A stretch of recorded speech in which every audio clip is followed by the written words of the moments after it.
जयाची गीतेची वर्णिता टीका। ज्ञान होय लोका अतिभाविका ग्रंथाची आणि या क्षेत्र सप्ताहाच्या निमित्ताने दुपारच्या सत्रामधील ज्ञानसत्रातील हे माऊली महावैष्णव श्रीमंत श्री ज्ञानेश्वर भगवान यांचं दिव्य चरित्र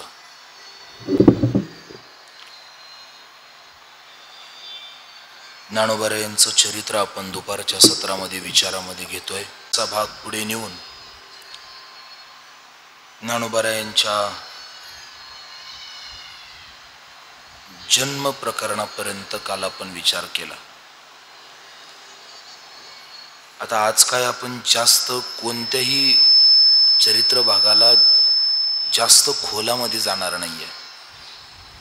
आज फक्त त्रोटक राहिलेल्या एका तास सव्वा तासाच्या वेळेमध्ये फक्त आपण स्पर्श करत पुढे चालणार आहे। जसं 2 दिवस आपण चरित्रातल्या बऱ्याचशा मुद्द्यांचा विचार केला, त्यामधल्या शंका कुशंका, त्या संबंधाने होणाऱ्या चर्चा, त्यातले बरेचशा गोष्टी आपण 2 दिवसाच्या ज्ञानसत्रामध्ये पाहिल्या। 20-21 वर्षाच्या एका सत्पुरुषाचं चरित्र जाणण्याकरता मोठमोठ्या महापुरुषांची 100 वर्षाची आयुष्य कमी पडली। दर्जा ज्याला म्हणतात नो, हा दर्जा जो म्हणतो ना, लोक म्हणतात आम्ही जीवन असं जगलो, एक वाक्य बोलतो। बऱ्याचदा व्यवहारामध्ये बोलताना असं बोललं जातं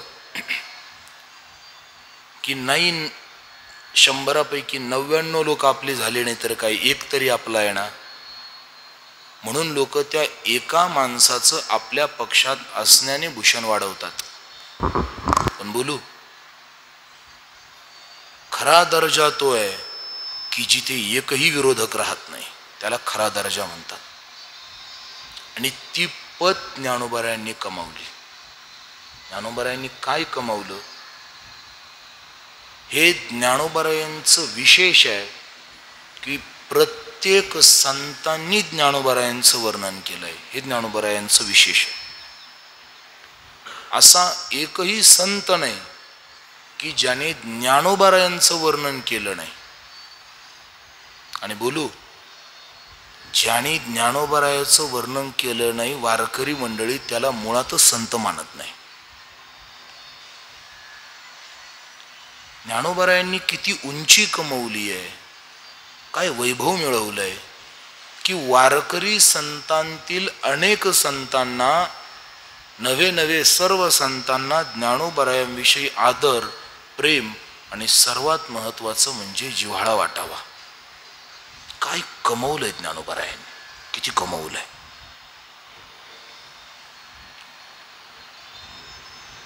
म्हणून अशा ज्ञानोबारायांच्या जीवनाचा आपण आपल्या एका जन्माचा सोडा, परमेश्वराच्या कृपेने आपल्याला अनंत जन्म जरी मिळाले तरी आपल्याला ज्ञानोबारायाच्या चरित्राची उंची आपल्या विचारानं गाठता येणं अशक्य आहे।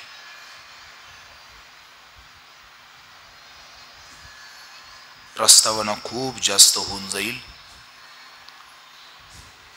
पण ज्ञानोबारायांचं चरित्र आपण पाहतो आणि ज्ञानोबारायांच्या चरित्रातले बरेचसे पूर्व पीठिकेतील त्यांच्या जन्मपूर्व काळातील बरेचसे पैलू आपण पाहिले, बरेचसे पाहिले। ज्ञानोबारायांच्या संबंधाने विचार करताना ज्ञानोबारायांचं प्राकट्य झालं इथपर्यंत आपण विचार केला। त्या संबंधाने मी काल शेवटी हे बोलून गेलो की इतर प्रांतांतील लोक हे महाराष्ट्रातल्या मंडळींना विचारतील की काय व तुमच्या महाराष्ट्रामध्ये असं, रामचंद्र प्रभू आमच्याकडे झाले, भगवान श्रीकृष्ण प्रभू आमच्याकडे झाले. भगवंताचे जवळजवळ ते बाहेरच्या त्या उत्तर भागाला देवभूमीच म्हणतात. महाराष्ट्रात असं काय आहे?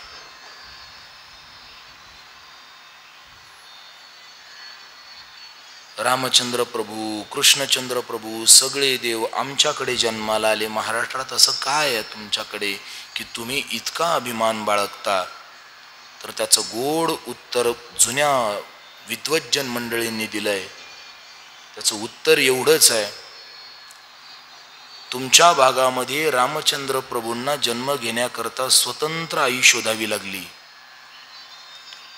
भगवान कृष्णचंद्र प्रभूंना जन्म घेण्याकरता स्वतंत्र माता शोधावी लागली. पण महाराष्ट्राचं हे विशेष आहे, इथे ब्रह्मा, विष्णू, महेश आणि आदिशक्ती या चौघांना जन्माला घालणारी एकच माता महाराष्ट्राच्या मातीत आहे. हे महाराष्ट्राचं वैभव. इथं 4 देवांना जन्माला घालण्यासाठी 4 मातांची गरज पडली नाही. इथं एका आईने 4ही मुलं, 4ही देव जन्माला घातले. काल बऱ्याच मुद्द्यांना आपण स्पर्श केला. का स्वप्नाच्या संबंधाने आपण बरंच बोललो. का विठ्ठलपंतांना स्वप्न पडलं? ज्ञानोबारायांना जन्माला यायचं होतं म्हणून स्वप्न नाही पडलं. विठ्ठलपंतांचा विवाह व्हावा म्हणून स्वप्न नाही पडलं. स्वप्न पडण्याची 2 कारणं विद्वज्जनांनी आपल्या समोर ठेवली आहे. पहिलं कारण, ज्ञानेश्वर गीता भगवंताने बोलून दाखवली, पण जे गीतेत बोललं देवानं पाहिलं हे कोणालाच कळलं नाही. गीता सोपी करायची होती म्हणून एवढा सगळा खटाटोप झाला, बस बाकी काही नव्हतं. देवाला फक्त गीता सोपी करायची होती म्हणून ज्ञानोबरायांच्या रूपाने आला. आणि दुसरं, गीतेत भगवान बरंच बोलून गेला होता आवेशामध्ये. आवेश किती होता? अर्जुनाच्या पांडित्याच्या चर्चेला सुद्धा देवानं पोकळ ठरवलं. अशोचानन शोचस्त्वं प्रज्ञावादांश्च भासते गतासून गतासूच नानुशोचंती पंडिताः. नुसत्या पंडितासारख्या अर्जुनाच्या एवढ्या चांगल्या चांगल्या बोलण्याला देवाने पोकळ बनवलं. पोकळ. देव इतका हवेत जाऊन धाड धाड धाड धाड बोलत होता, हे असं आहे, ते तसं आहे, ते तसं आहे, ते तसं आहे. पण नंतर देवानं विचार केला, मी बऱ्याच गोष्टी बोलून गेलो, पण माझं चरित्र पाहिलं आणि मी बोललेलं पाहिलं तर बऱ्याच गोष्टीत ताळमेळ खात नाही. उद्या अडचण येऊ नये म्हणून भगवंताने गीतेत ज्या अनेक गोष्टी सांगितल्या आहेत त्यातल्या थोड्याशा गोष्टी देवाकडनं पाळणं झालं होतं, बऱ्याच गोष्टी पाळणं राहिलं होतं. सुखे दुःखे समे कृत्वा लाभा लाभो जया जयो, हे देवाकडनं पाळायचं राहिलं होतं. देवानं हे अर्जुनाला सांगितलं ना. ज्ञानोबाराय बोलतात, सुखी संतोषान यावे, दुःखी विषादा न भजावे, लाभा लाभ न धरावे मना माझी. हे सुखे दुःखे समेकृत्वावरच बोलताना सांगितलंय देवाने. पण देवाने तसं वागलंय का? खरं सांगावं, देव तसं वागला? अजिबात नाही. देव तसा वागला नाही. अशा बऱ्याच गोष्टी गीतेमध्ये आहे की ज्या देवाकडनं वागण्याच्या बाकी राहिल्या होत्या आणि त्या वागण्याच्या बाकी राहिलेल्या गोष्टी पूर्ण करण्याकरता देवाने पुन्हा ज्ञानोबाराय म्हणून येण्याचं ठरवलं. बाकी ज्ञानोबारायाचा अवतार घेण्याच्या मागे देवाचं काहीच कारण नव्हतं. एक, गीता सोपी करायची होती म्हणून आणि गीतेतले बरेचसे तत्व वागवून दाखवायचे होते म्हणून. आज योगायोगाने 5 सप्टेंबर आहे. डॉक्टर सर्वपल्ली राधाकृष्णन यांचा जन्मदिवस आणि तो आपल्या भारतीय परंपरेमध्ये शिक्षक दिन म्हणून साजरा केला जातो. संतांनी आम्हाला वारकरी संतांची जीवन जगण्याची आणि समाजासाठीची कार्य करण्याची शैली कशी राहते याचं उदाहरण शिक्षकाच्या हाताने दिलंय. अर्भकाचे साठी पंते हाती धरिले पाटी, तैसे संत जगी क्रिया करुणी दाविती अंगी. ज्ञानोबाराय का प्रकट झाले, भगवान गोपालकृष्णाने पुन्हा ज्ञानोबारायांच्या रूपाने येणं का पसंत केलं, तर त्याचं एवढंच कारण आहे, बाकी काही नाही. तैसे संत जगी क्रिया करुणी दाविती अंगी. संत क्रिया करून दाखवतात आणि कसं वागायचं गीतेत बोललेलं वागण्यासाठी भगवान पुन्हा एकदा ज्ञानोबारायांच्या रूपाने आले. सांगण्याचा मुद्दा फक्त हा आहे की ज्ञानोबारायांचं प्राकट्य झालं, त्यांचा अवतार झाला, निवृत्तीनाथ महाराजांचा अवतार झाला, ज्ञानोबाराय प्रकट झाले, सोपान काका प्रकट झाले, आदिशक्ती मुक्ताई आईसाहेब प्रकट झाल्या. चारही देव परब्रह्मीच्या अवतारासारखे प्रकट झाले. पण दुर्दैव काय पाहना, एरवी मुलं जन्माला आल्यानंतर घरात मुलगा जन्माला आला तर आनंद उत्सव साजरा होतात. पण दुर्दैवानं इथं मुलगा जन्माला आला, मुलं जन्माला आली, पण त्या घरामध्ये सुतक पडल्यासारखं वातावरण पडलं, सुरू झालं सुतकासारखं. कारण माहिती होतं ज्या समाजाने आपल्यालाच नीट जगू दिलं नाही तो समाज आपल्या मुलांना कसा चांगलं जगू देईल. आई वडिलांच्या मागे मुलांना ही पीडा वाढली. आता जास्त काही चरित्रामध्ये खोलवर जात नाही, पण मग बराचसा त्रास वाढवू लागला की विठ्ठलपंतांनी आपल्या मुलांना वेगवेगळ्या ठिकाणी घेऊन जावं. आळंदीतनं तर मंडळींनी राहू देणंच मुश्किल केलं होतं. मग शेवटी सिद्धबेटामध्ये राहिले, तिथं त्रास वाढू लागला की पैठणला जावं, पैठणमध्ये त्रास दिला की आपेगावला जावं, आपेगावला अडचण झाली की त्र्यंबकेश्वराला यावं, नुसतं फिरत राहावं. आणि म्हणून हे चारही मुलांनी ज्यावेळी आपल्या आई वडिलांची ही परिस्थिती पाहिली त्यावेळी सहज विचारलं एकदा,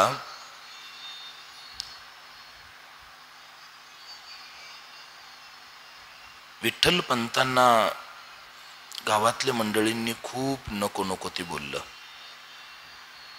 विठ्ठलपंत घरी आले आणि घरी आल्यानंतर त्यांनी ज्यावेळी घरामध्ये चर्चा केली, बोलले, खूप समाजाने आपल्याला हिणवलं, त्रास देत आहे.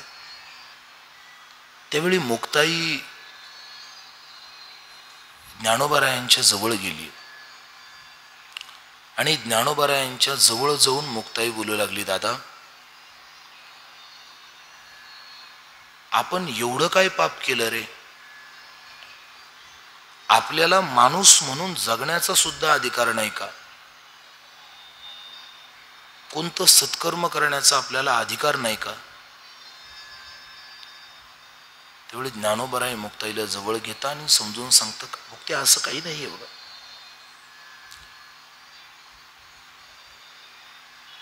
मुक्ताबाईला बऱ्याचशा अंगाने समजून सांगितलं आणि सगळ्या परिवाराचं ठरलं की आता त्र्यंबकेश्वराच्या ठिकाणी ब्रह्मगिरीची प्रदक्षिणा करायला जायची. ब्रह्मगिरीच्या प्रदक्षिणेकरता गेली. प्रदक्षिणा सुरू झाली. सायंकाळ झाली, अंधार पडला आणि अंधार पडल्यानंतर अचानकच थोडासा वाऱ्याचा प्रभाव वाढू लागला. दिवस खालावला, वारं वाढू लागलं. बघता बघता वाऱ्याने एक विक्राळ रूप धारण केलं. विजा कडकडू लागल्या आणि एवढ्यातच एका वाघाची डरकाळी तिथून फुटू लागली. वाघाचा आवाज ऐकला आणि सगळेच इकडे तिकडे इतस्तत्र पळू लागले. कोण कुठं लपतय, कोण कुठं लपतय, कोण कुठं. खूप फिरले.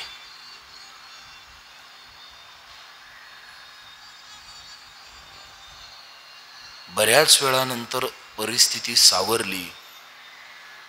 विठ्ठलपंतांनी रुक्मिणीजवळ मुक्ताई पाहिली, ज्ञानेश्वर महाराज मिळाले, सोपान काका मिळाले, पण निवृत्तीनाथ महाराज काही दिसत नव्हते.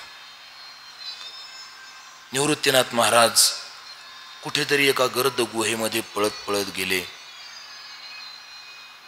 समोर गेले दिव्य तेजपुंज मदनाचा पुतळा. तिथं गेले आणि म्हणाले, मला वाचवा, मला वाचवा, माझ्या मागे वाघ लागलाय. ते पहिले दुसरे कोण नाही, प्रत्यक्ष गहिनीनाथ महाराज होते. गहिनीनाथ महाराजांनी सांगितलं, घाबरू नकोस, तो वाघ तुला काही करणार नाही. का? तो वाघ पहिला दुसरा कोण नाही, मीच होतो म्हणे. कशा करता असं केलं? तुला इथं आणायचं होतं. कशा करता? माझ्या देहाचं प्रारब्ध संपत आलंय. ही परंपरा आता कुणाकडे तरी पुढे देणं गरजेचं आहे, म्हणून तुझी नियुक्ती आहे. कारण तुझ्यापासूनच सुरू झालेली परंपरा आहे. आदिनाथ गुरु आणि सदा शिवाचा अवतार. तुझ्यापासून सुरू झालेली परंपरा पुन्हा तुझ्यापर्यंत आणून द्यायची. नंतर तुला काय वाटेल ते कर. मस्तकावरती हात ठेवला. निवृत्तीनाथ महाराजांवरती गहिनीनाथ महाराजांनी कृपा केली आणि थोड्या दिवसांनी निवृत्तीनाथ महाराज पुन्हा आपल्या घरी आले. घरी आल्यानंतर बाकी मुलांची वय होत चालली होती. मौजी बंधन करावा अशी इच्छा होती, पण विठ्ठलपंतांनी पुष्कळ विनंती केली, पण द्विजवर मंडळींनी काही त्यांना मौजी बंधनाची परवानगी दिली नाही. वर करून त्यांनाच बोलू लागली, विठ्ठलपंत, अहो संन्यासानंतर गृहस्थाश्रम स्वीकारलात, पहिलं म्हणजे हाच मोठा अपराध केला. विठ्ठलपंत आपले हात जोडून उभे होते. त्यांनी सांगितलं, स्वामी माझ्या इच्छेने आलो नाही, गुरुदेवांची आज्ञा होती म्हणून पुन्हा माघारी आलो, नाहीतर येणं माझ्या मनात सुद्धा नव्हतं. अगोदरच मुळात अडचण केली आहे. महाराज मी माझ्या इच्छेने परत आलो नाही, सद्गुरूंची आज्ञा घेतली, गुरु महाराजांनी असा आदेश केला म्हणून परत आलोय. कोणीतरी एक छोटी पगडी कोपऱ्याला बसली होती, ती म्हणाली, विठ्ठलपंत, अहो संन्यास म्हणजे मृत्यू आणि मेलेलं मढ कोणी घरात आणत नाही. ताड ताड कानामाग द्याव्या अशा विठ्ठलपंतांच्या कानावर शब्द पडले. शेवटी विठ्ठलपंतांनी धर्मसभेपुढे लोटांगण घेतलं आणि विनंतलं, आम्हाला काय अपराध द्यायचा तो द्या, पण मुलांना धर्मात घ्या. त्यावर मुख्य पीठाधीशांनी बोलणं सुरू केलं, विठ्ठलपंत, याच्यापूर्वी एवढा जघन्य अपराध आतापर्यंत कुणी केला नाही. कारण जर याच्या अगोदर असा अपराध झाला असता तर पूर्वसुरींनी याच्या संबंधाने काहीतरी शिक्षा लिहून ठेवली असती, पण असा काहीच निर्देश दिसत नाही. असा अपराध आतापर्यंत कुणी केला नाही.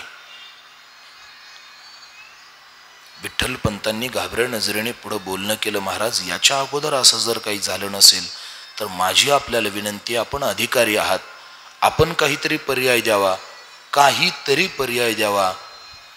आम्हाला काय द्यायची ती शिक्षा द्या, पण आमच्या मुलांचं आयुष्याचं काहीतरी उत्तर द्या, त्यांना धर्मात प्रवेश मिळेल असं काहीतरी करा. जेव्हा विठ्ठलपंतांना असं प्रायश्चित्ताच्या भाषा बोलताना मुख्य पंडितांनी ऐकलं, त्यावेळी त्यांनी सांगितलं, विठ्ठलपंत, आपला अपराध अतिजघन्य आहे, इतिहासामध्ये अशा अपराधाची आत्तापर्यंत नोंद नाही, म्हणून अशा अपराधाला आमच्या दृष्टीने फक्त एकच शासन, एकच प्रायश्चित्त, ते म्हणजे देहांत प्रायश्चित्त.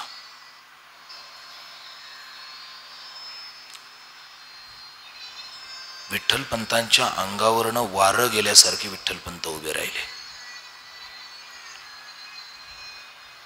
आणि विठ्ठलपंतांनी धर्मसभेला नमस्कार केला आणि नमस्कार करून घरी आले. घरी आल्यानंतर रखुमाई वाट पाहत होती. नेमकं काय? रखुमाईने आल्या आल्या विचारलं. चारही मुलं जेवण करून झोपलेली होती. रखुमाईने आल्या आल्या विचारलं, नेमके काय म्हणाले सांगा. रखुमाई आपल्या मुलांना धर्मात घ्यायला तयार आहेत, पण आपल्याकरता प्रायश्चित्त दिलंय. काय? जे द्याल ते प्रायश्चित्त स्वीकारायला तयार आहे. काय प्रायश्चित्त आहे?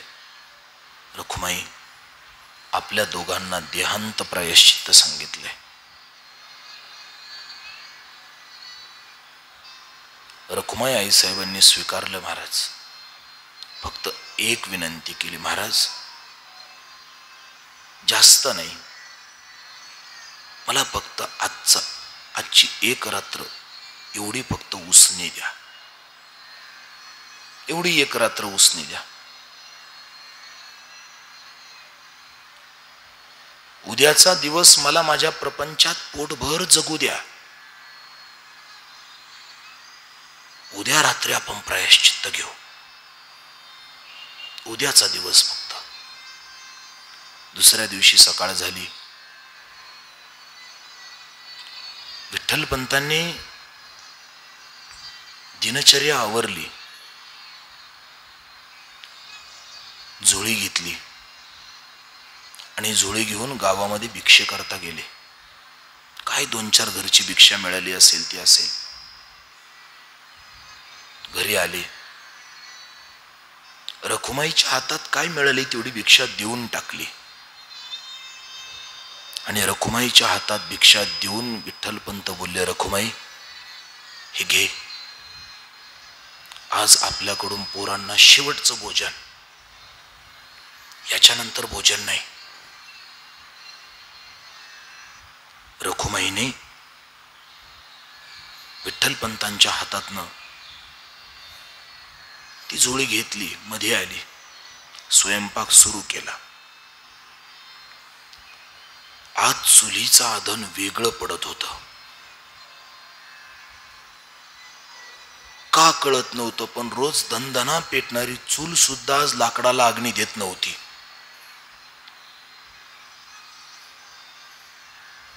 आणि ज्यावेळी स्वयंपाक तयार झाला, संध्याकाळची वेळ, चारही मुलं अशी जेवायला बसली. विठ्ठलपंत समोर आहेत. चारही मुलांना असं जेवायला बसवलं. रखुमाई आईसाहेब प्रत्येकाला वाढतायत. अशा जवळ बसल्या. मुलांना शेजारी बसवलं. चारही मुलं शेजारी बसलेली आहेत. आपल्या हातानं रखुमाई प्रत्येकाला घास भरवते. निवृत्तीनाथांच्या मुखात हात घातला. दुसरा घास ज्ञानोबारायांना, तिसरा घास सोपान काकांना. सोपान काकांना घास घालेपर्यंत रखुमाईंना काही हाती वाटलं नाही, पण जेव्हा मुक्ताईच्या जवळ बाकी हात गेला ना, त्यावेळी आतापर्यंतचा सावधानतेने स्थिरावलेला हात थरथर कापायला लागला. आणि मनातल्या मनात फक्त मुक्ताईच्या मुखामध्ये तो घास घालता घालता फक्त एवढं बोलत होते, मुक्ते बाई, हा शेवटचा घास तुला, याच्यानंतर नाही, याच्यानंतर नाही.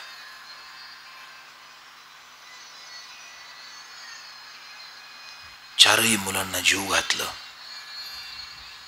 मुलं झोपू दिली. मध्यरात्री विठ्ठलपंत उठले. आणि मध्यरात्री विठ्ठलपंत उठून देवासमोरची दिव्याची वात थोडी पुढं केली आणि काहीतरी लिहायला सुरुवात केली. द्विजांकरता पत्र होतं. काय लिहायचं ते त्यामध्ये लिहून टाकलं. मध्यरात्रीचा सुमार पुढे गेला. रखुमाईला आवाज दिला, रखुमाई चल, जायचं आपल्याला, आपली वेळ भरली, आता निघायचं आपल्याला, चल. रखुमाईला काय झोप लागत नव्हती ना. मुक्ताईला आपल्या हातावर डोकं ठेवून फक्त ती थापडत होती. अलगत मुक्ताईच्या डोक्याखालचा हात रखुमाईनं बाजूला काढला आणि मुक्ताबाईचं डोकं शांत खाली टेकवलं. रखुमाई उठली. त्या मुलांच्या चेहऱ्याकडे पाहून जाऊन त्यांना कडकडून मिठी मारण्याचा तिला विलक्षण मोह झाला, पण पर्याय नव्हता, काही करता येत नव्हतं. आपल्या उदरामध्ये 9 महिने ज्या मुलांना वाढवून आपल्या रक्ताचं दूध करून ज्यांना पाजलं, शेवटी त्यांना हात लावण्याची सुद्धा प्रकृतीने परवानगी देऊ नये, इतकं कठोर जीवन रखुमाईच्या पदरी पडणार होतं याची रखुमाईला कल्पना सुद्धा नव्हती. इतकं कठीण. आयुष्यात इतक्या कठीण गोष्टीचा प्रसंग मला येईल हा रखुमाईने विचार सुद्धा केला नव्हता कधी. स्वतःच्या कर्माला आणि स्वतःच्या नशिबाला टोचता टोचताच बोलू लागले, अरे परब्रह्मीचे देव दिसावे तशी पोरत रे, आमच्यासारख्या अभाग्याच्या पोटी कशाला जन्माला आलात? कोणाला तरी सांगायचं म्हणून निवृत्तीनाथांना उठवलं. घडलेली सगळी घटना सांगितली आणि निवृत्तीनाथांना सांगितलं, निवृत्ती, आता सगळ्यांची जबाबदारी तुझी आहे, यांना सोडू नको, त्यांना एकट्याला सोडू नको कधी. निवृत्तीनाथ महाराजांनी आई वडिलांच्या चरणावरती डोकं ठेवलं. बाबा याची गरज आहे का हो काही? अहो कोणासाठी हे? तुम्ही म्हणजे आमचं विश्व आहे, आम्हाला काही लागत नाही दुसरं. नाही बाळा, जावं लागेल, जावं लागेल. निवृत्तीनाथ महाराजांना समजावून सांगितलं आणि शेवटी विठ्ठलपंतांनी हळूहळू ताटीचं दार उघडलं आणि बाहेर पडले. रखुमाई बाकी तिच्या त्या अर्धवट वाकलेल्या प्रपंचाकडे भरल्या डोळ्याने पाहू लागली आणि जणू काही त्या घराच्या आवाराला सांगू लागली. घराची जे भिंती असायच्या ना, त्या भिंतीच्या जवळ गेली. त्या भिंतींच्या जवळ जाऊन त्या भिंतीला हात लावून बोलायची, बघ ग, सकाळी माझी मुलं उठतील, माझा ज्ञाना उठेल, माझा सोपाना उठेल. ती थोडी मोठी आहेत, पण माझी मुक्ती जेव्हा उठते ना तेव्हा ती डोळे चोळत चोळत उठते. तिला लवकर डोळे उघडण्याची सवय नाहीये, ती तुझ्याच आधारानं उठते. उद्यापासनं तिला सांभाळ बर का. आता मी नाहीये तिला सांभाळायला, उद्यापासनं तिला सांभाळ. थोडी पुढे गेली, 3 आऱ्याची चूल मांडली होती. त्या चुलीजवळ जाऊन त्या चुलीला पाहून म्हणू लागली, बघ ग, इतके दिवस मी तुझ्यावर स्वयंपाक करायचे, आता माझ्या मुक्तीला सगळं करावं लागणार आहे. माझ्या हाताला फार पोळलीस, तिचे हात फार नाजूक आहे, तिच्या हाताला कधी चटका देऊ नको बर का. तिचे हात फार नाजूक आहे, तिच्या हाताला कधी चटका देऊ नको. आणि माझ्या मुक्तीची सवय आहे म्हणे, तिला उठलं की भूक फार लागते लवकर. ती आई आई करत येईल, तिला सांभाळ. घरातल्या निर्जीव वस्तूंनाच बोलत बोलत रखुमाई त्या पांडुरंगाच्या मूर्तीच्या समोर येते आणि देवाच्या मूर्तीच्या समोर येऊन पांडुरंगाला हात जोडते. देवा, अरे तुझ्या सत्तेनं सगळं चालतं ना बाबा. चाललोय आम्ही. आजपासनं तूच यांची आई आणि तूच यांचा बाप, दुसरं कोण नाही यांना. एवढं बोलले. रखुमाई घराच्या बाहेर पडली. ताटीचं दार बंद करून घेतलं. मुलं शांत झोपलेली होती. त्रिवेणीच्या संगमावरती आले आणि त्रिवेणीच्या संगमावरती येऊन विठ्ठलपंत आणि रखुमाईने आपला देह सोडून दिला. इकडे सकाळ झाली. सकाळ झाल्यानंतर पहिले ज्ञानोबाराय उठले. पाहिलं, रोज सकाळी उठल्यानंतर वडिलांची पूजा चालू असायची, पण आज पूजा चालू नव्हती. घरात देव तसेच होते. देवासमोर दिवा सुद्धा लावलेला नव्हता. बाहेर गेले. निवृत्तीनाथ महाराज 2 गुडघ्यांमध्ये मुंडकं घालून बसलेले होते. 2 गुडघ्यात डोकं घालून बसलेल्या निवृत्तीनाथ महाराजांच्या जवळ गेले आणि विचारलं, दादा, आई कुठे आहे? वडिलांनी दिलेलं पत्र निवृत्तीनाथ महाराजांनी ज्ञानोबारायांच्या हातात दिलं. सोपान काका उठले. सोपान काकांना निरोप सांगितला आणि मुक्ताई उठल्यानंतर लगबगीने स्वयंपाक घराकडे गेली आणि तिथंच आरुळी दिली. आई, आई कुठे आहेस ग? मुक्ताईचा आवाज ऐकल्यानंतर तिघा भावांच्या नजरेचा एक कोण झाला आणि मुक्ताई बाहेर येऊन तिन्ही भावांना पाहते तर तिन्ही भावांच्या डोळ्यातनं अश्रूंनी वाट काढलेली होती. विचारलं, दादा, आई कुठे रे? बाबा कुठे आहेत? निवृत्तीनाथ महाराजांनी मुक्ताईला जवळ घेतलं आणि सांगितलं, मुक्ते, आता आपले आई बाबा आपल्याला भेटणार नाही. का? कुठं गेलेत? ते आनंदाच्या प्रवासाला गेलेत. आता ते भेटणार नाही.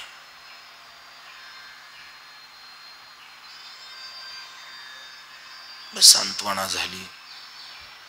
कशा करता हे सगळं कळालं? आपल्याला धर्मामध्ये जागा मिळावी म्हणून आपल्या आईवडिलांनी देहांत प्रायश्चित्त स्वीकारलं. आपल्यासाठी आपल्या आईवडिलांनी त्यांचा देह त्रिवेणीला अर्पण केला.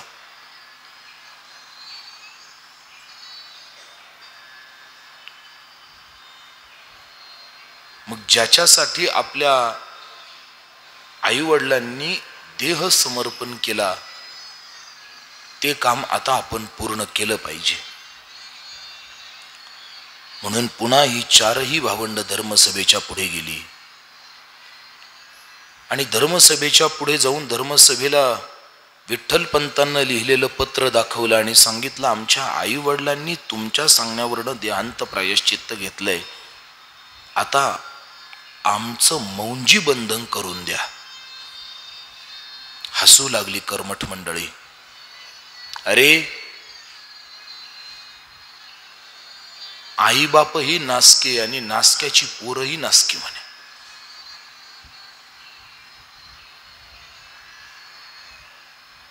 उकळत शिस कानात ओतावं इतके जाल शब्द ती मंडळी बोलू लागली. निवृत्तीनाथ महाराज बाकी कठोर होते. निवृत्तीनाथ महाराज कठोर होते. त्यांनी तिथल्या मंडळींसमोर खाडखाड बोलायला सुरुवात केली, पण ज्ञानोबारायने त्यांचा हात धरला. दादा, असं करू नका. निवृत्तीनाथ महाराज म्हणता, अरे कसलं शुद्धीपत्र, कसलं काय शुद्धीची गरज कुणाला आहे म्हणे. अरे शुद्धी त्याला लागते जो अशुद्ध आहे.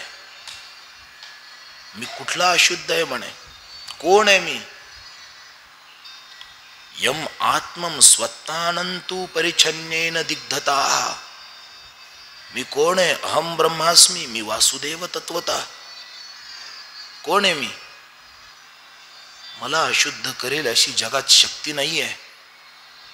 आणि हे कोण आपल्याला शुद्धीपत्र देणार आहे. निवृत्तीनाथ महाराजांचं हे रागावणारं बोलणं पाहिलं ज्ञानोबरायांनी. चढ दिशी त्यांचा हात धरला, दादा असं बोलू नका. अहो, ज्याच्यासाठी आपल्या आईवडिलांनी त्यांचा देहही त्रिवेणीला समर्पण केला, ते काम आता आपल्याला करणं गरजेचं आहे. मग विनंती करू, विनंती केली, शुद्धीपत्र द्या. कर्मठ मंडळींनी सांगितलं जमत नाही म्हणे, देत नाही. एवढी शुद्धीची भाषा करताना म्हणे, मग एक काम करा, पैठणला जा, तिथल्या ब्राह्मणांचं शुद्धीपत्र आणा. जर त्यांनी ऐकलं, त्यांनी शुद्धीपत्र दिलं तर आम्ही मान्य करू.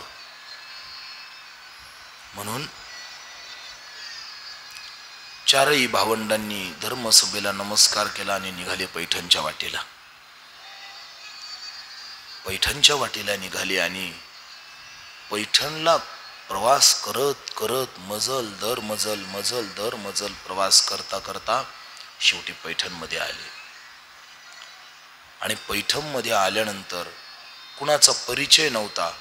किती वय होत्या पोरांची, किती वय, 15-16.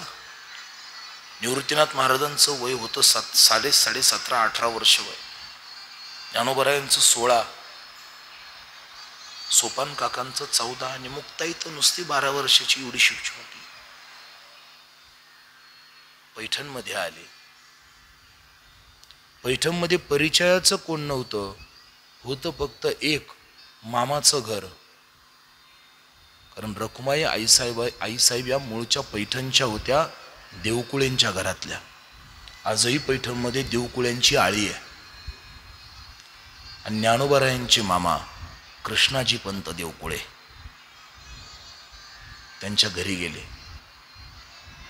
घडलेली सगळी वार्ता सांगितली आणि कृष्णाजी पंतांनी शब्द दिला, काळजी करू नका, मी तुम्हाला धर्मसभेच्या पुढे उभं करतो. धर्मसभेकडनं न्याय मी मिळवून देतो. धर्मसभेच्या पुढे घेऊन गेले. आळंदीच्या मंडळींचं पत्र दाखवलं, सांगितलं. आळंदीतील ब्राह्मण मंडळींनी सांगितल्याप्रमाणे आमच्या आईवडिलांना देहांत प्रायश्चित्त घेतलंय, पण आता आमचं मौंजी बंधन करत नाहीयेत. आपण आम्हाला शुद्धीपत्र द्या. पैठणच्या मंडळींनी बरीच खिल्ली उडवली.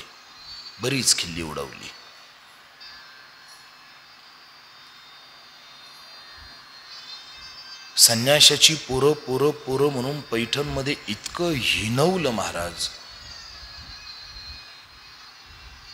शेवटी विचारलं, काय नाव आहे म्हणे तुमची. त्यावेळी सांगितलं, मोठा निवृत्ती, दुसरा ज्ञानदेव, तिसरा सोपान आणि चौथी मुक्ताई. नावं ऐकून तर अधिकच हसायला लागली, जास्त हसायला लागली. अरे काय नावं म्हणे वा. संन्याशाच्या पोटी जन्माला आलेली संतती आणि नावं तर बघा. पहिला म्हणे निवृत्ती. अरे निवृत्ती आहे तर या वृत्तीच्या भानगडीत पडला कशाला म्हणे. उपहास बुद्धीनं बोलू लागले. ज्ञानोबरायांना म्हटले, ज्ञानदेव तू तो ज्ञानाचाही देव, या अज्ञानी प्रपंचात पडला कशाला. सोपान महाराजांच्या नावाने चिडवलं. मुक्ताई आईसाहेबांना मुक्ती म्हणून चिडवलं. एवढं सगळं झालं. ज्ञानोबराय शांत होते आणि नम्रपणे ज्ञानोबराय बोलले, महाराज आपण श्रेष्ठ आहात, आपण अधिकारी आहात, धर्मशास्त्राचे अभ्यासक आहात. धर्मशास्त्राने सर्वांना जीवन जगण्याचा अधिकार दिलाय, किमान आम्हाला माणूस म्हणून तरी घ्याल की नाही. त्यावेळी पीठाधीश्वरांनी सांगितलं ठीक आहे, पण तुमचं मौंजी बंधन होणार नाही म्हणे. मग तुम्हाला जगता येईल प्रमाण सांगत नाही. नामदेवरायांनी फार वर्णन केलंय. ज्ञानोबारायांचं जेवढं स्पष्ट चरित्र नामदेव महाराजांनी दिलंय तेवढं कोणीच नाही. कारण ज्ञानोबारायांचं बरंचसं चरित्र नामदेव महाराजांनी दिलंय, काही चरित्र नाथ महाराजांनी, काही त्रोटक तुकोबारायांच्या अभंगातून, पुन्हा बरंचसं चरित्र नाथ महाराजांकडनं, आणि नंतर निळोबाराय आणि त्यांच्यानंतर संत कवी महिपती महाराजांनी बरंचसं चरित्र सांगितलेलं आहे.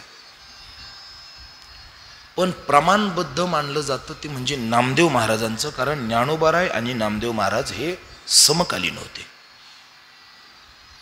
नामदेव महाराजांचं चरित्र हे जास्त प्रमाणबद्ध मानलं जातं. बरंचसं वर्णन आहे, वेळ आपल्याकडं कमी आहे. ज्ञानोबारायांना उपाय सांगितला, जगता येईल पण मौंजी बंधन करता येणार नाही. यज्ञोपवीत संस्कार जमणार नाही, करता येणार नाही.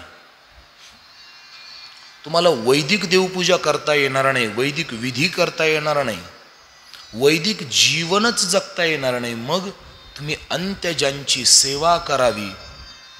गोखर श्वान बंदोनिया.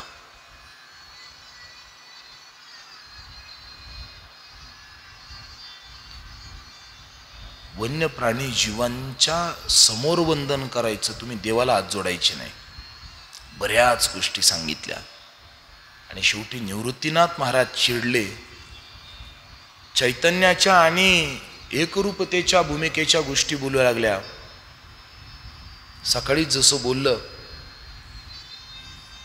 आत्म्याचा तो एकसंगू, जो दोन्ही पाहता अभेदू, एकची करुणी निजांगू वर्णी जेवी.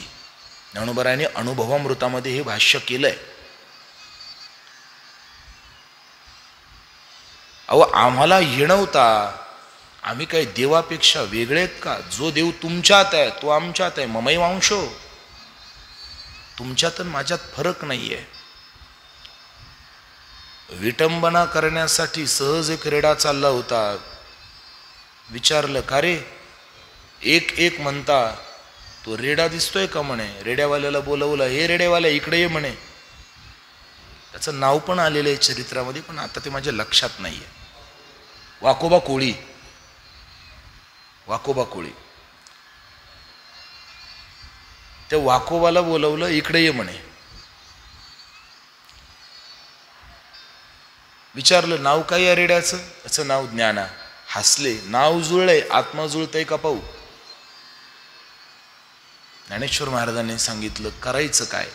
काही नाही, या रेड्याच्या पाठीवरती आसूड मारून पाहतो. जर खरंच आत्मा एक असेल तर पाहू तुझ्यावर परिणाम होतो की काय. रेड्याच्या पाठीवरती आसूड मारले महाराज. तेची वळ दावी ज्ञानदेवा. ज्ञानोबारायांची पाठ सोलून निघाली. कृष्णाजी पंत बाजूला उभे होते, पळत पळत गेले, त्याच्या हातातला आसूड ओढून घेतला. अरे काय डोळे फुटलेत की काय म्हणे. बघा ना म्हणे, पाठीचं धिरडं करून टाकलंय. काही मंडळी ज्ञानोबारायांच्या या चमत्कृतीवर भाळली, पण बरीचशी मंडळी म्हणली नाही म्हणे, जमणार नाही. यांचा बाप उत्तरेची यात्रा करून आलाय, बंगाल प्रांतातून फिरून आलाय, तिकडच्या बंगाली विद्या शिकून आला, पोरांना तेच शिकवलं आणि पोरं तेच दाखवताय. ते म्हणे ही शक्ती चालणार नाही. मग वेदशक्ती सर्वात कठीण आहे म्हणे. मग वेद सर्वात कठीण आहे. मग जर खरंच आत्मा एक असेल तर वेद बोलून दाखवावा. ज्ञानोबाराय बोलले, काही हरकत नाही. ज्ञानोबारायाने त्या रेड्याच्या मस्तकावरती हात ठेवला आणि आदेश केला, ज्ञानदेव म्हणे, बोल रे ऋग्वेद. ओंकार हा शब्द प्रणवाचा.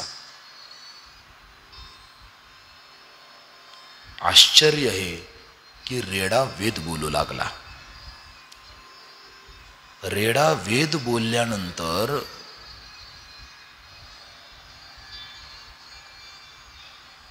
सर्व मंडळींनी ज्ञानोबारायांना उचलून घेतलं, ज्ञानोबारायांचा जय जयकार केला. वेळ कमी आहे बरं का, म्हणून दृष्टांताला जास्त रंगवत नाही. शांतीब्रह्म नाथ महाराजांनी वर्णन केले, रेड्यामुखी वेद बोलविला. पण पुढं जे बोलतात ना, गर्वद्विजांचा हरविला, हे सगळं लगेच झालं नाही. बरीचशी मंडळी ज्ञानोबारायांना अनुकूल झाली, पण अजूनही काही मंडळी ज्ञानोबारायांना अनुकूल झाली नव्हती. हा चरित्रातला एक प्रमाणबाह्य प्रसंग मानला जातो, पण जुन्या मंडळींनी याला चरित्र मान्यता दिलेली आहे. कारण कृष्णाजी पंतांचे पितर ज्ञानोबारायांनी जीव घातले आणि मग ती सगळी मान्य केली. पण याच्यामध्ये एक छोटासा सिद्धांताचा भाग सांगून जातो, एक छोटासा सिद्धांताचा भाग. काय झालं, ज्ञानोबारायांचं जीवन किती नम्र आहे. रेडा वेद बोलवण्याची क्रिया सकाळी झाली, पण बरीचशी मंडळी ज्ञानोबारायांना अनुकूल झाली नाही. आणि संध्याकाळी ज्ञानोबाराय पैठणच्या घाटावरती ती मंडळी बसलेली होती, तिथं भेटण्याकरता गेले. भेटण्याकरता गेल्यानंतर ज्ञानोबारायांचा त्या द्विजवरांचा नमस्कार झाला. ती मंडळी ज्ञानोबारायांना नमस्कार करू लागली. त्यावेळी ज्ञानोबारायांनी त्यांना थांबवलं आणि ज्ञानोबारायांनी विचारलं, तुम्ही का नमस्कार करता? त्यावेळी त्या मंडळींनी सांगितलं, महाराज आपण रेड्याच्या मुखातनं वेद बोलवलात ना म्हणे, आपला अधिकार आम्ही ओळखला म्हणून आपल्याला नमस्कार करतोय. त्यावेळी ज्ञानोबारायांनी काय केलं माहितीये? ज्ञानोबाराय त्यांना बोलले, अहो मी रेड्याच्या मुखातनं वेद बोलवला, याच्यात माझं काही सामर्थ्य नाहीये म्हणे. ती ब्राह्मण मंडळी म्हणाली, म्हणजे मी रेड्याच्या मुखातनं वेद बोलवला, याच्यात माझं वैयक्तिक काहीही सामर्थ्य नाही. मग त्यावेळी ज्ञानोबारायांनी सांगितलं, अहो खरं तर असं आहे की ज्यावेळी सकाळी तुम्ही बोललात की जर रेडा वेद बोलेल तर आम्ही तुम्हाला मानू, या तुमच्या वाक्यात सगळी ताकद आहे म्हणे. म्हणजे कळलं नाही. वाक्य काय होतं? जर रेडा वेद बोलेल तर आम्ही तुम्हाला मानू. वाक्य ऐकताय ना? जर रेडा वेद बोलेल तर आम्ही तुम्हाला मानू. यातला तर आम्ही तुम्हाला मानू एवढं काढून टाका. तर आम्ही तुम्हाला मानू एवढं काढून टाका. वाक्य शिल्लक राहतं, जर रेडा वेद बोलेल. त्यातलं पहिलं जर काढून टाका. वाक्य काय शिल्लक राहतं? वाक्य शिल्लक राहतं, रेडा वेद बोलेल. तुम्ही म्हटला ना रेडा वेद बोलेल म्हणून ते बोलले, हे ज्ञानोबारायांची श्रीमंती आहे. तुम्ही बोलले ना रेडा वेद बोलेल म्हणून बोलला, माझं काही नाही. किती झुकून घ्यावं ज्ञानोबारायांनी. पैठण बऱ्याच अंगाने अनुकूल झालं. ज्ञानोबारायांनी विनंती केली, आता तरी शुद्धीपत्र द्या. त्यांनी सांगितलं, ज्ञानोबाराय आम्ही काय आपल्याला शुद्धीपत्र देणार, पण त्या शुद्धीपत्राशिवाय आळंदीकर मांडणार नाही, म्हणून ज्ञानोबारायांनी ते शुद्धीपत्र घेतलं. थोडासा वेग देतो. ज्ञानोबारायांबरोबर तो रेडा ज्ञानोबारायांनी मागवून घेतला बरं का. त्यांच्याबरोबर त्याला आळ्यापर्यंत येऊन रेडा तिथे शांत झाला. तिथे त्याला समाधी दिली. प्रमाण सांगत नाही, माझ्याकडे 15 मिनिट बाकी आहेत. 15 ते 20 मिनिटं फक्त माझ्याकडे बाकी आहेत. संस्थांचं एक कौतुक करावं वाटतंय मला. माऊली, संस्थांचं कौशल्य फार सुंदर आहे, पण तुम्ही एक फार छान केलंय. वक्त्याचं घड्याळ बरोबर आणि श्रोत्यांचं घड्याळ बरोबर 5 मिनिटाचा गॅप ठेवलाय. वक्ता जरी 5 मिनिटानं पुढं गेला तरी श्रोते काय त्या 5 मिनिटांनी पुढं जात नाही, ते बरोबर 5 मिनिटं मागं राहतात. तुमच्या कौशल्यासाठी एकदा संस्थानला टाळ्या वाजवायच्या. मी गेल्या 3 दिवसापासून पाहतोय की मी बरोबर वेळेला चरित्र सोडतो, मी वेळेला सोडतो, पण मी वेळेला सोडताना मी म्हणतो माझी वेळ आता संपली, पण त्यावेळी श्रोत्यांचे भाव बदलायचे, ते वर पाहायचे. मला नंतर कळलं त्यांच्या दृष्टीने 5 मिनिटं लवकर संपवतोय मी, हे मला आज सकाळी कळलं.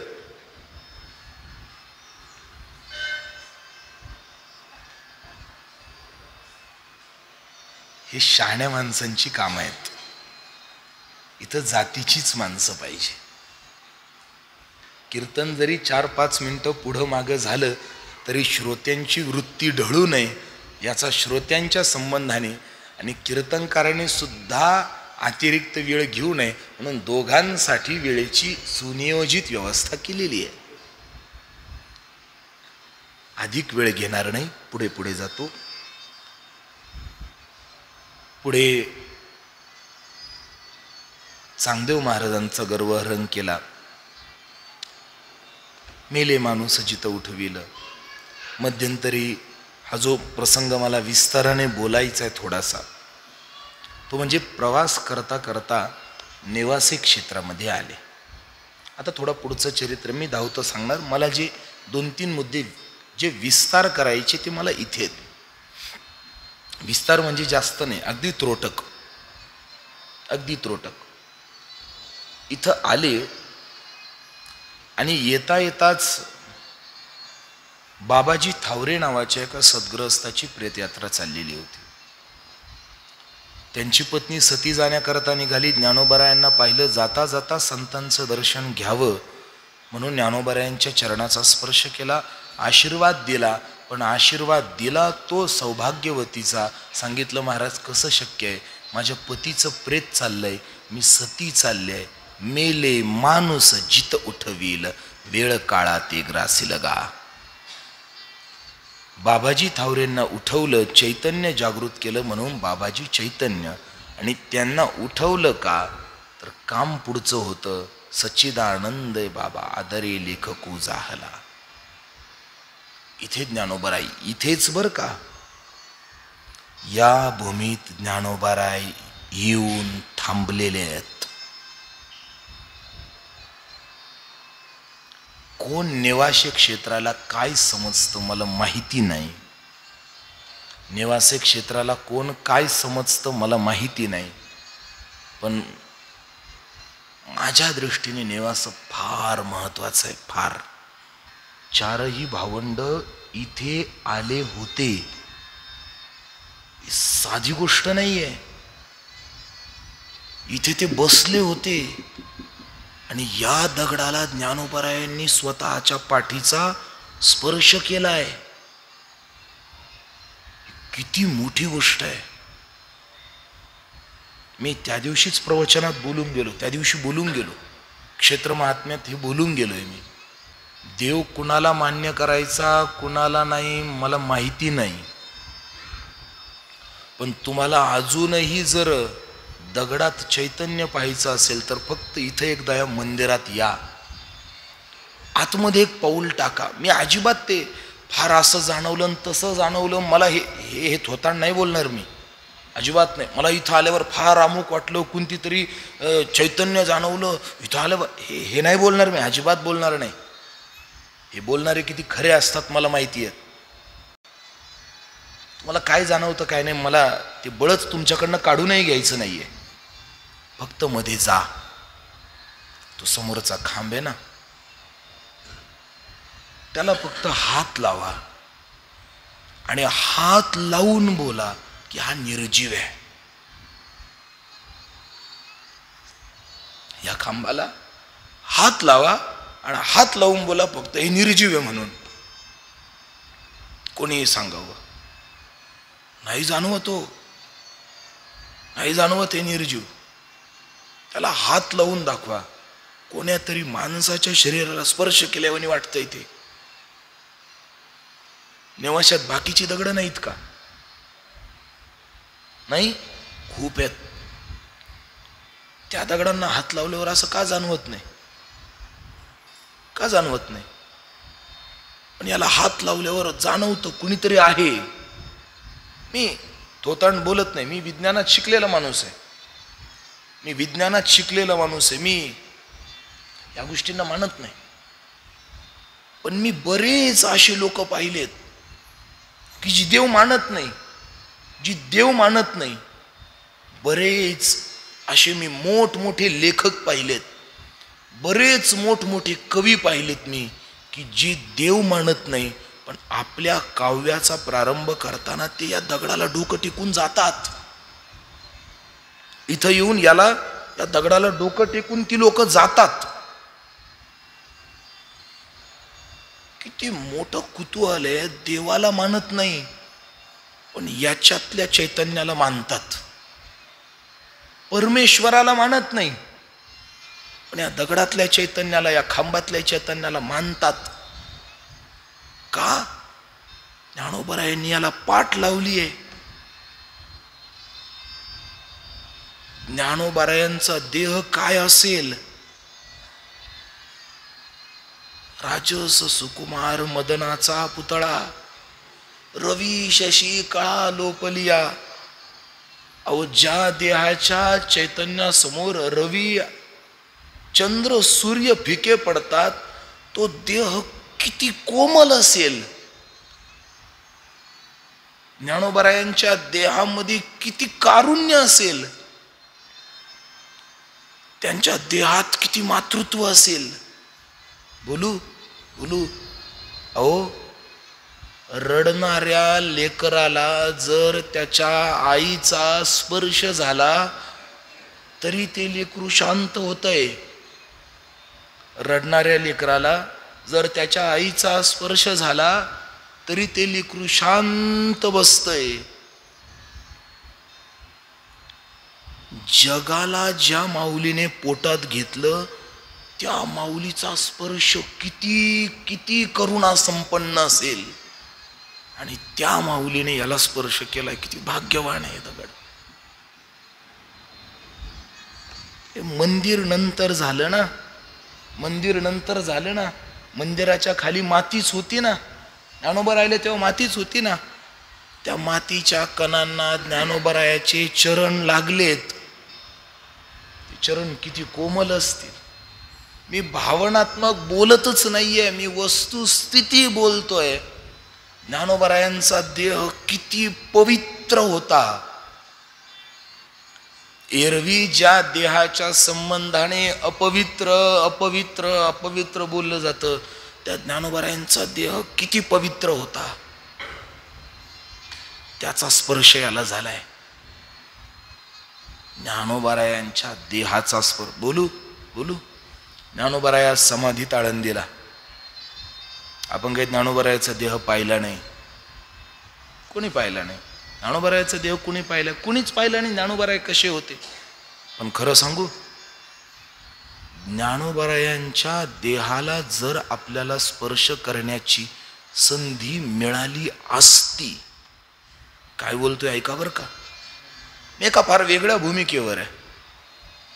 जर ज्ञानोबरायांच्या देहाला चुकून हुकून जर आपल्याला स्पर्श करण्याची संधी मिळाली असती ना, तर ज्ञानोबराचा देह आपल्याला कसा जाणवला असता ते फक्त इथे जाऊन हात लावून पहा.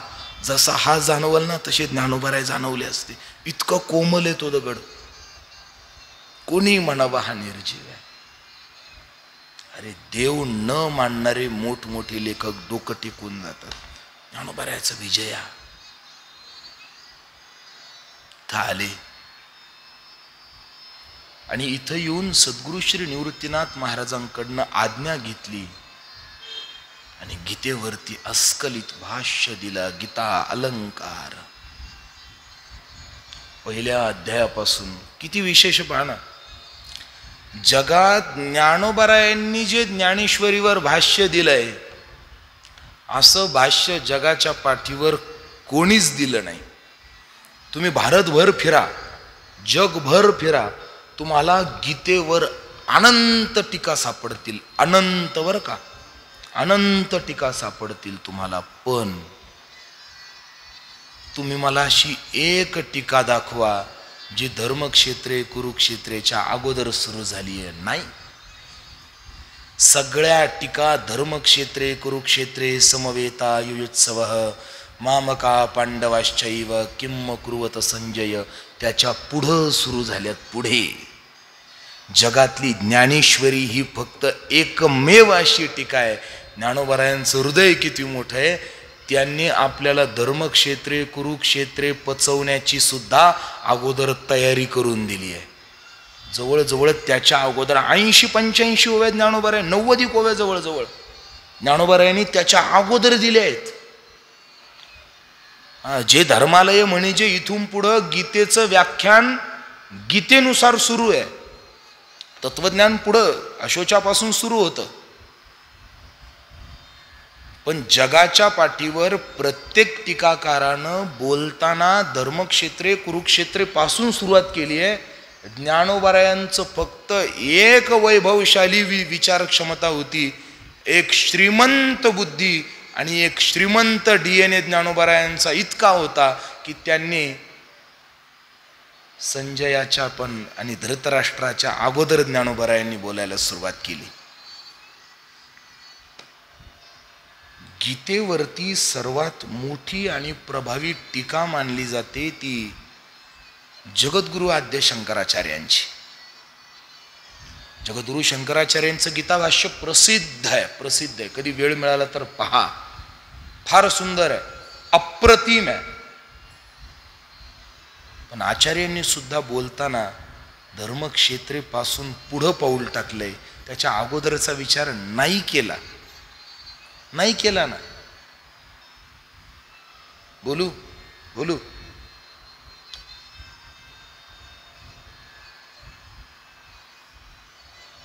जगद्गुरु शंकराचार्यांचा अवतार अगोदर झालाय, ज्ञानोबारायांचा अवतार नंतर झालाय. जगद्गुरु शंकराचार्यांचा अवतार अगोदर, ज्ञानोबारायांचा अवतार नंतर आहे. पण जर यदा कदाचित जर जगद्गुरु शंकराचार्य आत्ता जर आले असते, जे पहा बरं का, जगद्गुरु शंकराचार्य होऊन गेले, त्यांनी गीताभाष्य केलं, त्यानंतर ज्ञानोबाराय आले, ज्ञानोबारायांनीही गीताभाष्य केलं, आणि आता परत जर शंकराचार्य आले, ऐका बरं का, जर परत जगद्गुरु शंकराचार्य जर परत आले आणि जगद्गुरु शंकराचार्यांच्या हातात जर ज्ञानेश्वरी पडली ना, तर शंकराचार्य सुद्धा हे बोलतील, अरे मला हेच सांगायचं होतं पण असं सांगता आलं नाही. ही ज्ञानोबारायांचं वैभव आहे. मला हेच सांगायचं होतं पण असं सांगता आलं नाही, असं ज्ञानोबारायांनी सांगितलंय. आणि खरं बोलू, जर ज्ञानोबाराय अगोदर झाले असते आणि जगद्गुरु शंकराचार्य नंतर झाले असते, तर आचार्यांना गीता भाष्य लिहिण्याची गरजच पडली नसती, पडलीच नसती. आणि आपण जास्त भाग्यवान आहे, ही ज्ञानेश्वरी मराठीची ये नगरी आपल्याला दिली आहे. ज्ञानोबाराय दुसरीकडे जर गेले असते ना, तर ज्ञानोबारायांना त्यांनी जगापर्यंत प्रसिद्ध केलं असतं. पण ज्ञानोबाराय आपल्याकडे आले, महाराष्ट्रात आले, नेवाशात आले.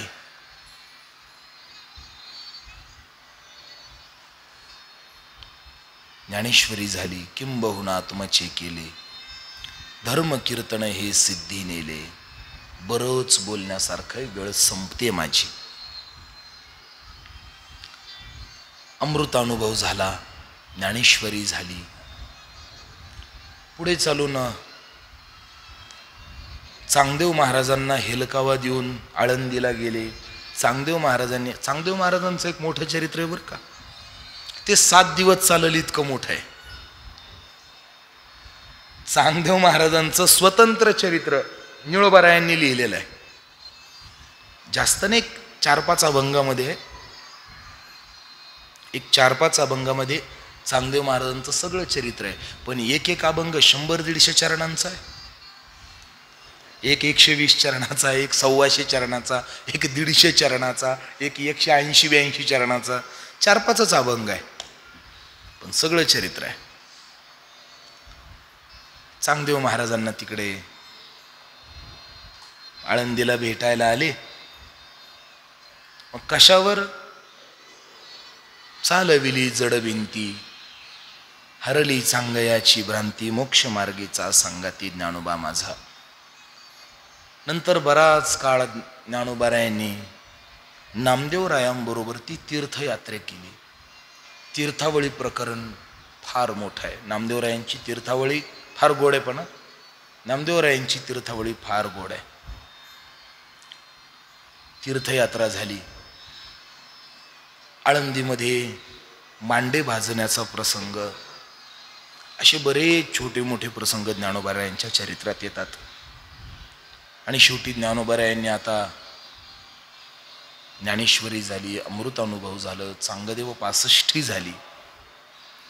65 ओव्यांचा ग्रंथ, पण विद्वानांच्या डोक्याला पेच पाडेल इतका कठीण आहे. स्वस्ती श्रीवटेषु जो लपवोनी जगदाभासू, दावी मजग्रासू प्रगटला करी, आम्ही पूर्ण अहंता वेठलो, सैंग आम्हीच दाटलो, मा लोपलो ना प्रगटलो कोणा होनी. सगळं काम झालं, हरिपाठ झाला. बोलून गेलो आपण हरिपाठावर, मला असं वाटतं सकाळच्या सत्रात हरिपाठाविषयी थोडंसं बोलून गेलो मी. हरिपाठ झाला आणि ज्ञानोबारायांना असं वाटलं की आता थांबलं पाहिजे. मोठी माणसं काही विशेष काम घेऊन येतात, एक काम झालं का निघून जातात, थांबत नाही. आता झालं पाहिजे, निघलं पाहिजे. ज्ञानोबारायांची वृत्ती बदलू लागली. निवृत्तीनाथ महाराजांना एकांतात भेटले आणि सांगितलं, दादा आता बस झालं म्हणे, फार झालं, आता थांबावं वाटतंय, आता नाही राहायचं इथे, खूप झालं म्हणे. पहा ना, वयाची 90 येऊन सुद्धा आम्ही खूप जगलो असं आपल्या मुखात येत नाही. पण 20-21व्या वर्षी ज्ञानोबारायांची भाषा आहे, खूप झालं, आता थांबायचं आहे, आता थांबायचं आहे. ज्ञानोबारायांची वृत्ती बदलू लागली. अनुकूल भोग ज्ञानोबारायांना प्रतिकूल जाणवू लागले. चंदनाची चोळी माझे सर्व अंग पोळी. आता अपेक्षा वेगळी लागली. कानो वनमाळी मज भेटवा का, सुमनाची शेज शीतळवोनी की, पोळी आगी सारखी वेगी विझवा. आता नको वाटू लागलं. भेटी लागी जीवा लागली स्यास. दादा नाही थांबायचं, आता निघायचं इथनं. निवृत्तीनाथ महाराज म्हणतात, ज्ञाना काय बोलतोय? नाही दादा, खरं बोलतोय. ज्याच्या करता आलो होतो ते सगळं झालं. आई वडिलांनी ज्याच्या करता देहांत प्रायश्चित्त घेतलं, शुद्धीपत्र आलं, समाजाला जे द्यायचं होतं ते सगळं दिलं. आता थांबायचंय दादा, आता नाही राहायचं इथे. ज्ञानोबारायांच्या बोलण्याचा कल निवृत्तीनाथांनी जाणला. देवाची गाठ घालून दिली. देवा काय म्हणतोय ज्ञाना? ज्ञानोबाराय देवाला म्हणतात, देवा बाद झालं, आता भरपूर छळून घेतलं, खूप छळून घेतलं म्हणे, आता बास. देवाला सुद्धा काही वाटलं नाही. ज्ञानोबारायाने इतका त्रास होत होता तरी काही वाटलं नाही देवाला. ज्ञानोबाराय बोलतात, खूप छळून घेतलं, आता आता बास, आता थांबायचंय, परवानगी द्या. सांगितलं देवाने, इथं तिथं नाही, तुमची जागा ठरली आहे. आत्तापर्यंत जिथं अनंत काळापासून थांबलात ना, तिथं थांबायचं आहे, इकडं नाही थांबायचं. आळंदीमध्ये. कुठे? सिद्धेश्वराच्या ठिकाणी. सगळ्यांच्या समाध्या ठरलेल्या होत्या बरं का. किती कठीण जीवन आहे पाहणं. आपण कोणत्या स्मशानात जाळले जाऊ हे पण आपल्याला माहिती नाही अजून, तरी इतका तोरा आहे आपला. स्मशानच मिळेल की नाही याची सुद्धा गॅरंटी नाहीये.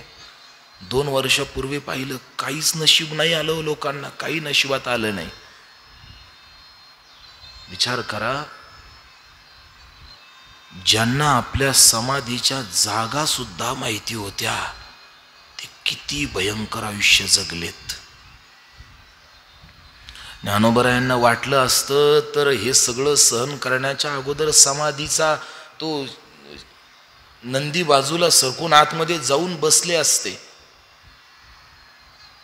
हे ताटी येऊन गेली मधी.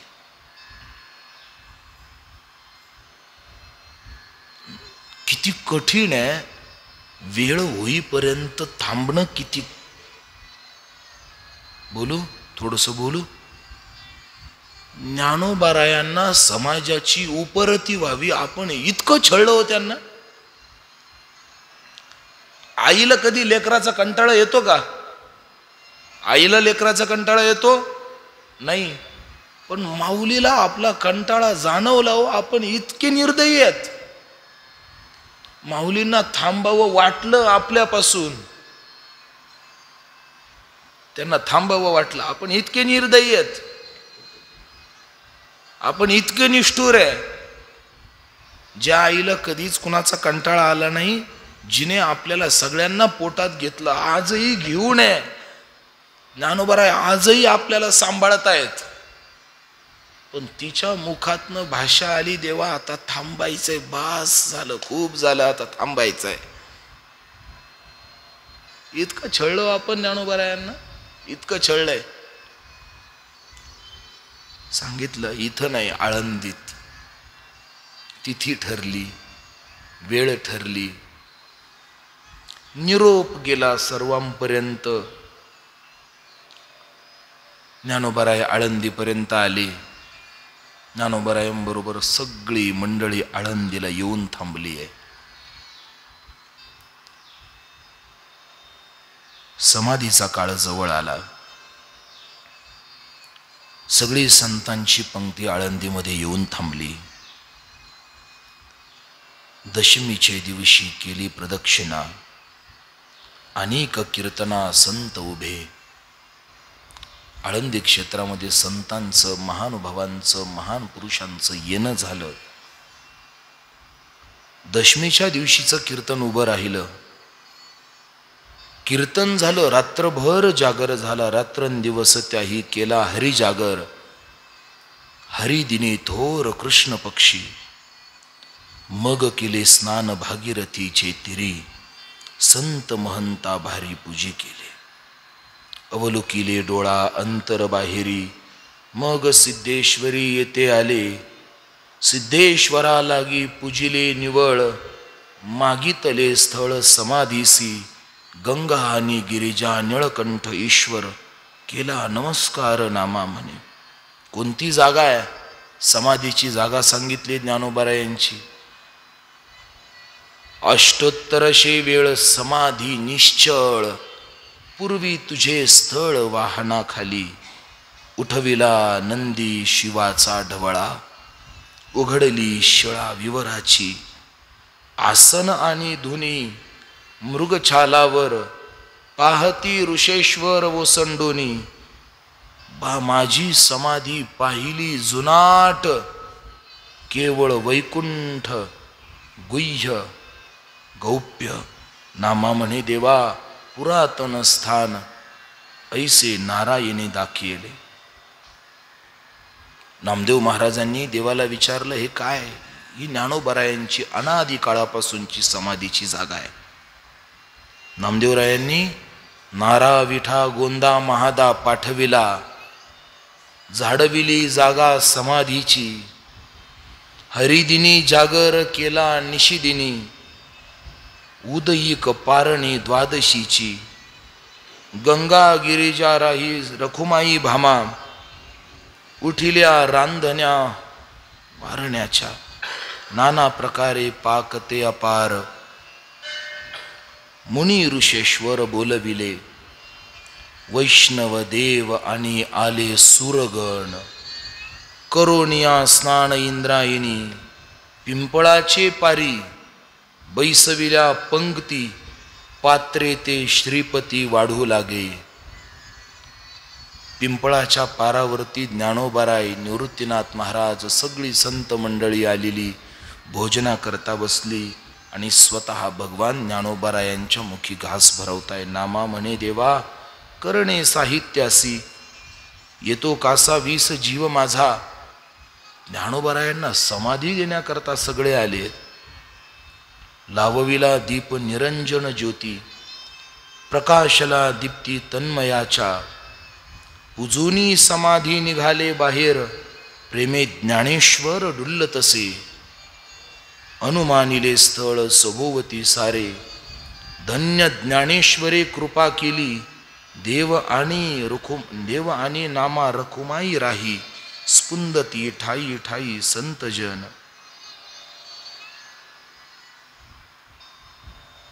ज्ञानोबारायांच्या समाधीची मूळ वेळ जवळ आली.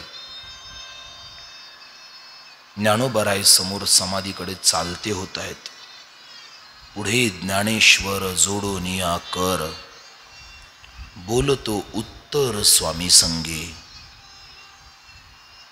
निवृत्तीनाथ महाराजांना हात जोडले ज्ञानोबारायांनी, आणि हात जोडून ज्ञानोबाराय निवृत्तीनाथ महाराजांना हात जोडतात आणि निवृत्तीनाथ महाराजांना म्हणतात, पाळिले पोसिले चालविला लळा, बा माझ्या कृपाळा निवृत्ती राजा.